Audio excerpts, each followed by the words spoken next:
இலைகள் வந்து தசை இருக்கும் தன்மையை குருதி போக்குனதை தடுக்கும். மாதவிடாய் சுலபமாய் இருப்பதற்கு வந்து இருக்கும்.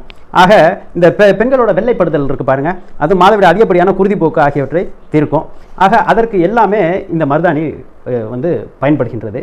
பண்டைய காலத்தில், அதாவது நம்ம இதில் வந்து சிவப்பு சாயம் மற்றும் நறுமணம் பொருளாக பயன்படுத்தப்பட்டது. பண்டைய எகிப்தில் இந்த சடலங்களை மருதாணி சாயத்தில் தோய்த்து எடுத்த துணிகளில் பாதுகாக்கப்பட்டது.